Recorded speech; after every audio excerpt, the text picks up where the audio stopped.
बिस्मिल्लाहिर्रहमानिर्रहीम। नादरीन अस्सलाम वालेकुम। मैं हूं आपका मेज़बान साबिर शाकिर वफाकी दारुल हुकूमत इस्लामाबाद से कुछ ताज़ा तरीन और अहम मालूमात आपके साथ शेयर करते हैं। पाकिस्तान के हालात वाक़यात और सियासी सूरत हाल के बारे में भी एक रिपोर्ट। लेकिन सबसे पहले जो इस वक्त बहुत ही इम्पोर्टेंट है वो है इसराइल ईरान की जंग और पाकिस्तान में उसकी तैयारियां क्या की जा रही हैं और पाकिस्तान उन खतरात से आगाह है भी या नहीं, और हमारी अस्करी क़यादत इस वक्त कहाँ पे है। ये सारी सूरत हाल के बारे में हम आपसे इस वक्त इस सेशन में करेंगे जी डिस्कशन। सूरत हाल ये है कि प्रेसिडेंट ट्रंप ने एक हुक्म दिया और वो भी सोशल मीडिया के ज़रिए, और ये कहा कि तमाम लोग फौरी तौर पर तेहरान खाली कर दें और ईरान को हुक्म दिया कि फिल फौर सरेंडर कर दिया जाए, गैर मशरूत तौर पर सरेंडर कर दें, हथियार फेंक दें।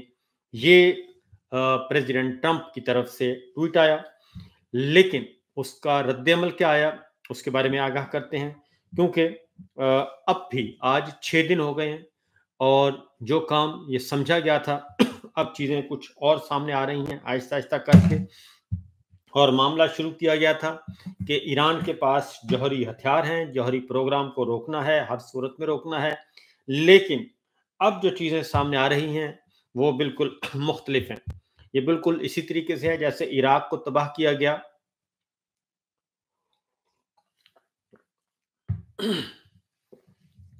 जैसे इराक को तबाह किया गया और इराक में रजीम चेंज ऑपरेशन किया गया था। और इराक की तबाही के बाद बरतानवी वज़ीर आज़म ने भी और फिर अमेरिका ने भी इस बात का इतराफ़ कर लिया था कि सद्दाम के पास या इराक के पास कोई कीमियाई हथियार नहीं थे, लेकिन उसका मकसद सिर्फ ये था कि वहाँ पे रजीम चेंज करना था। पाकिस्तान में रजीम चेंज ऑपरेशन हुआ अप्रैल 2022 में, और वो एक साइफर के ज़रिए हुआ था। साइफर के तहत और साइफर आया जिसमें अमेरिका का हुक्म पढ़कर सुनाया गया और रजीम चेंज ऑपरेशन मुकम्मल किया जो आज तक चल रहा है, और वो भी नाकाम हो गया। पाकिस्तान के अवाम ने उसे नाकाम कर दिया था। लेकिन हमारे जो हुक्मरान हैं वो अभी तक उसी पे कारबंद हैं। उसके बाद इराक में हुआ, फिर लीबिया में हुआ, और अब जौहरी हथियारों से बात शुरू हुई थी। लेकिन अब जो ताज़ा तरीन लेटेस्ट इंफॉर्मेशन आ रही हैं उनसे साफ ज़ाहिर होता है कि इसका मकसद कुछ और था, और उसका मकसद भी ये था कि ईरान में रजीम चेंज ऑपरेशन किया जाए और वहाँ की लीडरशिप को हटा दिया जाए, ईरान में बगावत हो और उसके बाद फिर नई हुकूमत, नई रजीम और लाइक माइंडेड हुक्मरान जो हैं वहाँ पे ला के बिठा दिए जाएं। ये सिलसिला है। और लेकिन ईरान ने इन तमाम तर धमकियों का जवाब दिया और उन्होंने अपने हमले जारी रखे हुए हैं। अब तक की सूरत हाल जो है पिछले 10-12 घंटों में क्या हुआ उसके बारे में मैं आपको आगाह करूंगा जी। प्रेसिडेंट ट्रंप ने जब ये कहा तो उसके बाद ईरान में ज़्यादा ईरान जो है वो जारहाना अंदाज में मैदान में आया और उसने अपनी तैयारियां भरपूर कर दी, और वहाँ के जो लोग हैं वो ईरानी अवाम जो है वो सड़कों पे निकल आए और उन्होंने आयतुल्ला खामनाई और अपनी सियासी क़यादत के साथ खड़े हो गए, क्योंकि नेतन्याहू भी कल कह चुके हैं और अमेरिका की तरफ से भी अब प्रेसिडेंट ट्रंप के जो स्टेटमेंट्स आ रहे हैं उसके मुताबिक भी असल निशाना जो है वो ईरान की लीडरशिप को हटाना है। लेकिन ईरान छठे रोज़ भी मज़ाहमत भी कर रहा है, न सिर्फ मज़ाहमत कर रहा है, दिफा कर रहा है, बल्कि बढ़ चढ़कर हमले भी कर रहा है। और उसका कल टेलीविज़न चैनल सरकारी टीवी पे हमला किया गया और उसका असर ये हुआ कि ईरानी रेडियो और टेलीविज़न की इमारत पर इसराइली हमलों के चंद लम्हों बाद ईरानी चैनल जो है वो 3 स्टूडियोज़ से और मर्ग बर इसराइल की सदाएँ गूंजी, और वहाँ का जो मीडिया है वो भी भरपूर तरीके से सामने आ गया। और इस वक्त ईरान की हालत ये है कि ईरान में कौमी सोच, कौमी यकजहती और कौमी जो मफादात हैं सिर्फ उसकी बात की जा रही है, इसके अलावा कुछ और नज़र नहीं आ रहा। इसराइल में जी जो ईरान ने हमले किए ईरान ने हमले किए उसके बाद अब इसराइली फ़ौज जो है वो ईरानी मिसाइलों से तबाह होने वाली इमारतों के मलबे को हटाने का काम अब वहाँ पे फ़ौज तैनात की गई है। और क्योंकि तबाही इतनी हो चुकी है कि सिविल सेट अप का काम नहीं है, कि सिविल फोर्सेस का काम नहीं है कि वो इतनी तबाही से नबूरदज़मा हो। और इस वक़्त इसराइल के मुख्तलिफ़ शहर जो हैं, वो एक खंडरात का मंज़र पेश कर रहे हैं, और इमारतें जल चुकी हैं, राख का ढेर बन चुकी हैं, और हर तरफ तबाही तबाही है। न सिर्फ ये, बल्कि तेल अबीब के इलाके हर्जलिया में भी ईरानी मिसाइल जो हैं वो गिरे हैं, और इसराइली दारुल हुकूमत तेल अबीब और उसके मज़ाफ़ात और दीगर शहर जो हैं, वो भी जो हैं वो ईरान के हमलों की जद में हैं, और ये सब कुछ देख रहा है इस वक्त। इसराइल में जी बहुत ज़्यादा ऐसे मनाजर देखने में मिल रहे हैं कि जिसके बाद वहाँ पे भी अब जो मनाजिर कुछ अर्सा पहले इराक के होते थे,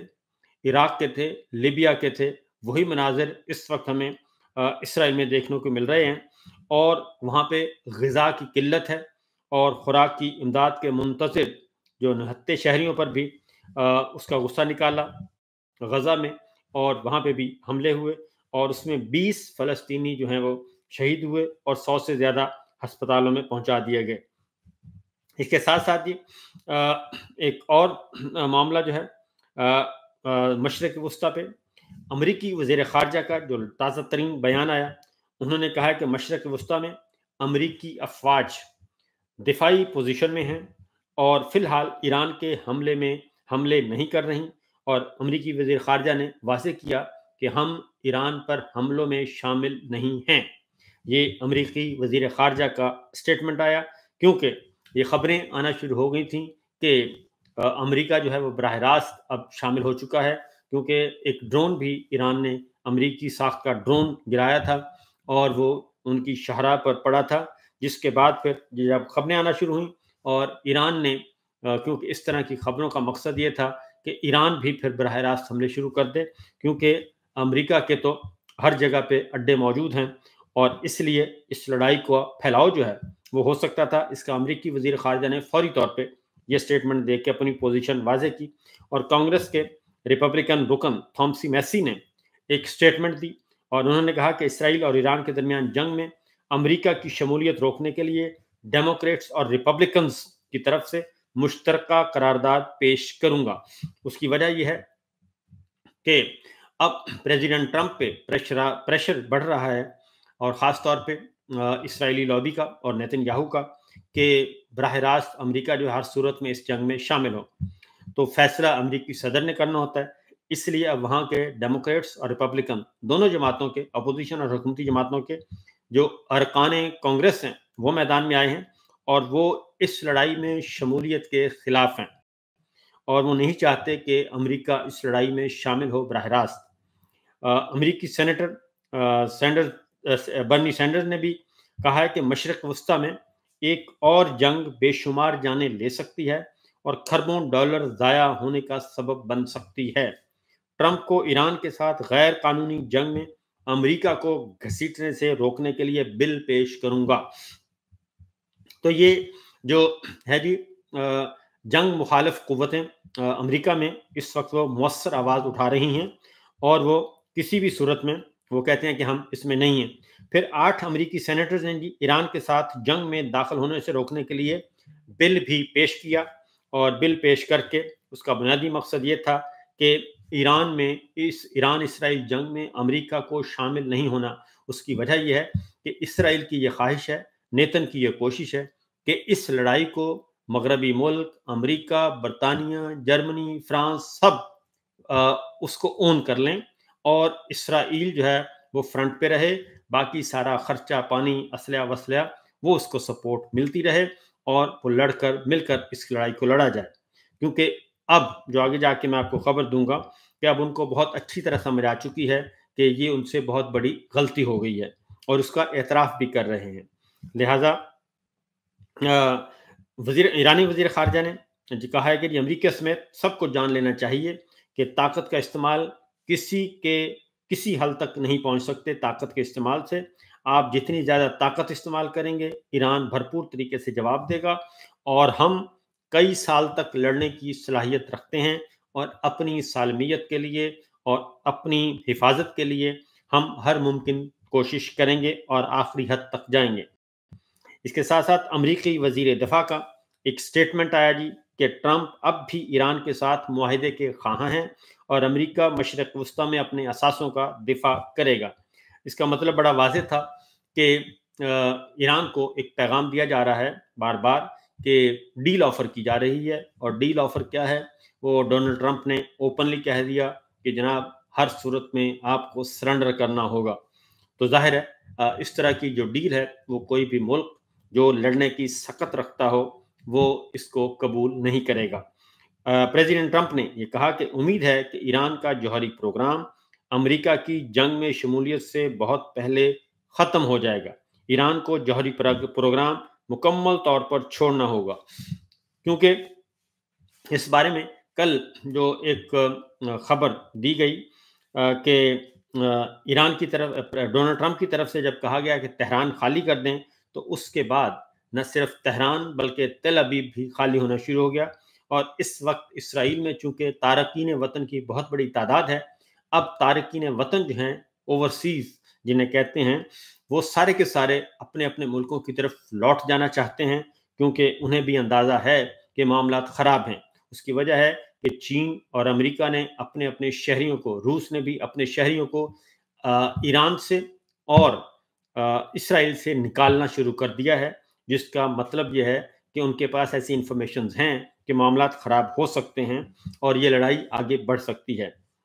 ایران نے تل ابیب کے قریب اسرائیلی ملٹری انٹیلیجنس لاجسٹک سینٹر پر حملہ کیا اور اس کو نشانہ بنایا، اور یہ بالکل صحیح طور پر، اور اس کی پھر ویڈیو جاری کی اور اس کو اسرائیلی اتھارٹیز نے تسلیم بھی کیا۔ اس کے بعد جی فرانسیسی صدر نے کہا کہ امریکہ نے ایران کو ایک پیشکش کی ہے اور جواب کا انتظار ہے۔ تہران میں حکومت کے خاتمے کی کوشش اسٹریٹجک غلطی ہوگی اور کسی ملک کو باہر سے جا کر بچانے کی سوچ درست نہیں۔ فرانسیسی صدر نے یہ سٹیٹمنٹ دیا کہ ہم ایران کے اندر رجیم چینج آپریشن کے حامی نہیں ہیں، لہٰذا ایرانی قیادت کو جو پیشکش کی جا رہی ہے اس پیشکش کا انتظار ہے۔ اور پھر ایران نے ہرزلیہ میں اسرائیلی فوج کا انٹیلیجنس ہیڈ آفس جو ہے وہ بھی تباہ کیا اور اس کو نشانہ بنایا، اور وہاں کی فوٹیج اور آڈیوز اور ویڈیوز جو ہیں وہ بھی جاری کی گئیں۔ یہ نقصان ہوا جی۔ اس کے ساتھ ساتھ تل ابیب جو ہے اس کے مناظر عالمی ذرائع ابلاغ اس وقت دکھا رہے ہیں، اور وہ جو مناظر ہیں وہ ایسے ہیں کہ بالکل نہیں لگتا کہ یہ ترقی یافتہ اور کچھ دن پہلے ہنستا بستا یہ تل ابیب ہے، جو بلند بانگ عمارتیں تھیں اور ہر طرف روشنی کے مینار تھے۔ اب وہاں پہ ملبے کا ڈھیر ہے، کھنڈرات ہیں اور آگ ہی آگ ہے، سب کچھ جل کر بھسم ہو چکا ہے۔ اور امریکی انٹیلیجنس کے جائزے کے مطابق ایران جوہری ہتھیار نہیں بنا رہا تھا، ایٹم بم بنانے کے ہدف سے 3 سال کی دوری پر تھا۔ یہ ہے وہ ٹرننگ پوائنٹ جو سی این این نے رپورٹ کیا، اور سی این این کی یہ اسپیشل رپورٹ آئی اور انہوں نے کہا کہ ایران کے پاس کوئی جوہری ہتھیار نہیں ہے اور وہ 3 سال تک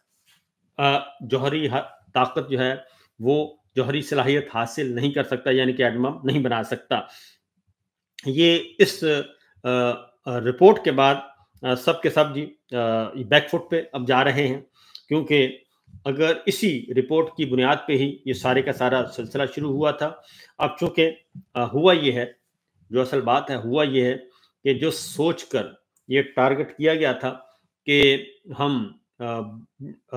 منٹوں میں، وہی بات جو چٹکی بجاتے ہی، جیسے پاکستان میں رجیم چینج آپریشن کیا، جنرل باجوہ اینڈ کمپنی نے سائفر پہ آ گیا، حکم آ گیا، اور سائفر کی بنیاد پہ انہوں نے یہ کام کر دیا اور چٹکی بجاتے تھے یوں کر کے ہم ختم کر دیں گے اور سب کچھ فارغ ہو جائے گا، جیسے وہ اندازے غلط ثابت ہوئے اور یہ اندازے بھی غلط ثابت ہوئے۔ اور ایران کی طرف سے جو جواب ملے، اب لگتا یہ ہے کہ اسرائیل کو یہ دیکھنا ہوگا، نیتن یاہو کو سوچنا چاہیے کہ اسے اس جنگ میں دھکیلا کس نے، دھکا دینے والا کون تھا، وہ ذرا پتہ کریں، کیونکہ مجھے لگتا ہے کہ کچھ ہیں جو اسرائیل کو بھی اپنے سائز میں لانا چاہتے تھے کہ ذرا اس کو بھی سائز میں لایا جائے۔ نیتن یاہو جو ہیں وہ کسی کی بات نہیں سن رہے، کیونکہ غزہ کے معاملے میں اور فلسطین کے معاملے میں پورے کا پورا میجورٹی یورپین کنٹریز کی میجورٹی جو ہے وہ بھی، برطانیہ بھی، امریکہ بھی یہ کہہ رہے تھے کہ آپ اس حد تک نہ جائیں، لیکن نیتن جو ہے وہ کہیں رکنے کا نام ہی نہیں لے رہے تھے، بلکہ اب اگلا مرحلہ تھا غزہ پر قبضہ کرنے کا۔ تو آئی تھنک اس کے پیچھے بھی کچھ نہ کچھ ہے۔ جس نے دھکا دیا ہے اس دھکے کا ضرور وہ پتہ کریں کہ کون ہے جو دھکا دینے والا، اور اب جو اسرائیل کے ساتھ ہو رہا ہے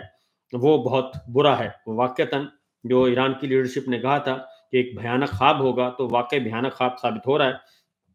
ایران کے بڑے میزائل حملے کے بعد تل ابیب کے مضافات میں جو ہے وہ دھوئیں ہی دھوئیں، اور کل رات بھی جو ایران کے حملوں میں جو اسرائیل ہے، اسرائیلی شہری ہیں، تل ابیب ہے، وہ آگ سے دہکتا ہی رہا ہے، اور اس میں کوئی شک نہیں ہونا چاہیے۔ اور ایرانی میزائل اس کا بھی فوٹیج آ گئی ہے، جو انٹیلیجنس ہیڈ کوارٹر، کیونکہ جواباً ایران وہی کچھ کر رہا ہے، اس کے ہدف وہی ہیں جو اسرائیل کے ایران میں ہوتے ہیں، اور اب آہستہ آہستہ جیسے بھی ہو رہا ہے۔ تہران کے علاقے نیاران میں چینی سفارت خانے کا جو عملہ ہے اس نے نکلنا شروع کیا، اور تہران میں چین کا سفارت خانہ تقریباً خالی ہو چکا ہے، اور جس کی وجہ یہی تھی کہ جو ڈونلڈ ٹرمپ نے کہا تھا کہ اب ہم تہران پہ حملہ آور ہوں گے، تو تہران پہ یہ رکھا ہوا ہے انہوں نے۔ اب یہ نفسیاتی حربہ بھی ہو سکتا ہے، اور یا پھر کسی حد تک بھی جا سکتے ہیں، لیکن فی الوقت جو ہے وہ ابھی تک اس نوعیت کا حملہ نہیں ہوا۔ ایران